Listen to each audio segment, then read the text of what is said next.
Um, Welcome to the American Institute Museum of American History, and we shall be talking about Abraham Lincoln. Abraham Lincoln was a man of great success, but he was also a man of many failures. He grew up in a childhood of lots of tragedy and had little to no education whatsoever. Yet he was able to overcome all of these obstacles and become one of the greatest American of all time.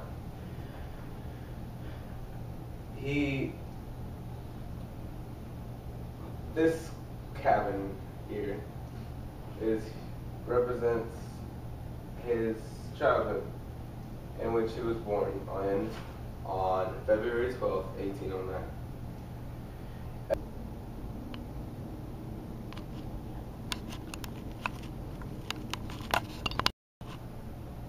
Abraham Lincoln was born on February 12th, 1809, in Hardin County, Kentucky. However, a few years after his birth, his family moved to Indiana.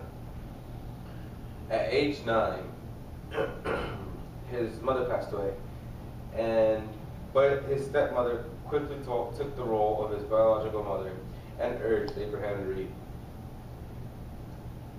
Abraham Lincoln only had 1 year of formal education, but he obtained much of his knowledge from many different individuals. Much of his family died before they fully matured, for only one of his siblings, Sarah Grisby, grew up to full maturity. Before Lincoln got anywhere near being president, he had signed up for the Black Hawk War and was selected captain of a company of volunteers. He was not a successful captain of this group and ended his military career as a private. On top of that, his career as a part of the military was very short, and he saw no real action while enlisted.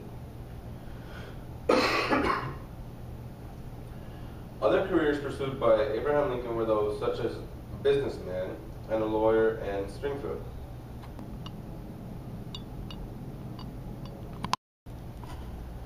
This suitcase stands for all of those careers pursued by Abraham Lincoln, in which he was not very successful at all.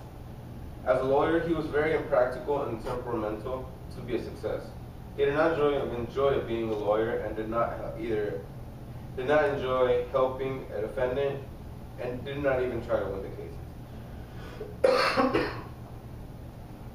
Shortly after ending his career as a lawyer, he turned to politics and lost in his first attempt to run for legislature and his second attempt to run for Congress. He was defeated twice in senatorial elections and in a run for vice presidency. It wasn't until the Lincoln-Douglas debates for a seat in the U.S. Senate in which Abraham Lincoln. In the years of 1861 to 1865, the United States of America was going through a difficult time in history. There was a long-lasting argument over slavery and whether it should be abolished or kept, and also the secessions from many southern states such as South Carolina, Mississippi, Florida, Alabama, Georgia, Louisiana, and Texas, and the threats to secede from other states such as Virginia, Arkansas, Tennessee, and North Carolina. These 11 states formed what was called the Confederate States of America, and along with them, 4 other states to join them later on. All these secessions occurred due to Abraham Lincoln being elected president. The problem with Lincoln being president was that he opposed slavery, and the South was afraid that Lincoln might abolish slavery completely. Slavery had become a major problem when abolitionists began to think of owning slaves as inhumane.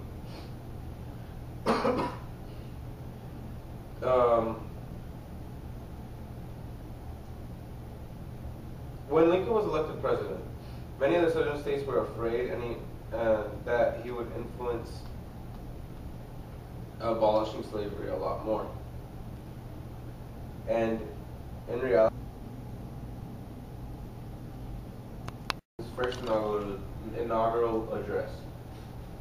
In Lincoln's first inaugural address, he stated that he had no intention of abolishing slavery completely. The only thing he had against slavery was that African Americans should be given those unalienable rights listed in the Declaration of Independence. So, after his first inaugural address, the southern states who had previously seceded remained seceded from the Union.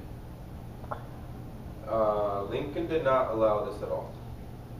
He ordered supplies and sent them to Fort Sumter in Charleston, South Carolina. He even warned South Carolina in advance that he was sending supplies to that fort. South Carolina sensed that this was going to be a trap and ordered the commander of the fort to surrender. The commander, Robert Anderson, agreed to surrender on one condition: that he could surrender when his supplies ended. His offer was rejected, and very quickly shots rang around the fort, marking the beginning of the Civil War. In January of 1863, Abraham Lincoln issued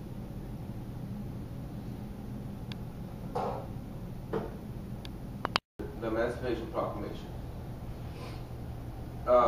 This was done a document to attempt to end slavery. The document stated that any slave owned by a rebelling owner was free. However, the word free, defined in the Emancipation Proclamation, was to be considered free in the eyes of the government. Those who did not pay attention to the government and rebelled against it made no attempt to abide to the government, and the proclamation did not free many slaves at all. On November 19, 1863, Abraham Lincoln addressed the public to honor those who died in the Battle of Gettysburg. This address was called the Gettysburg Address.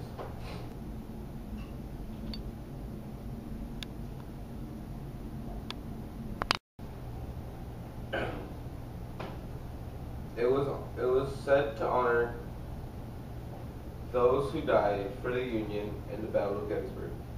This is not just an ordinary honor. It was a speech that said in a dedicated cemetery for those Union soldiers.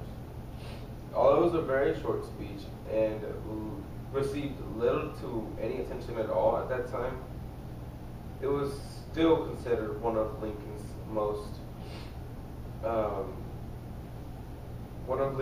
greatest speeches of all time.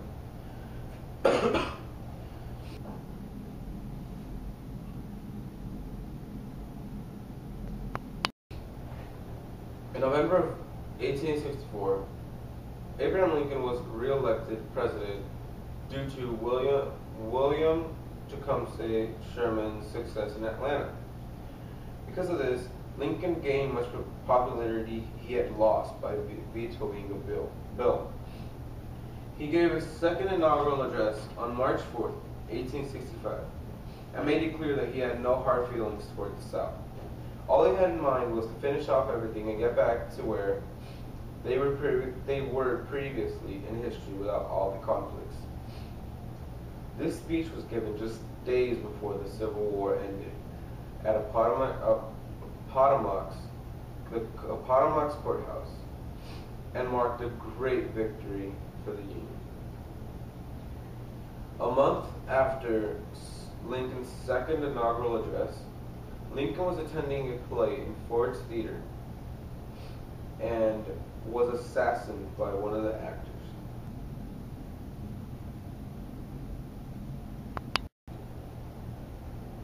The actor went by the name of John Wilkes Booth, and he was absolutely obsessed with avenging the Confederacy's defeat.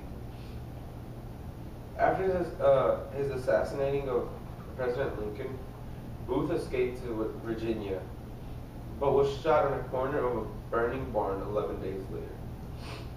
It was later discovered that Booth had 9 associates. 4 of them were hanged, 4 of them were imprisoned, and the last one was acquitted. Now, as shown by history, Abraham Lincoln was a great man. He had many failures, but a lot more success. He did show defeat at one point of his life, but he was determined to continue moving forward and to make an impact. Abraham Lincoln was a man of great determination.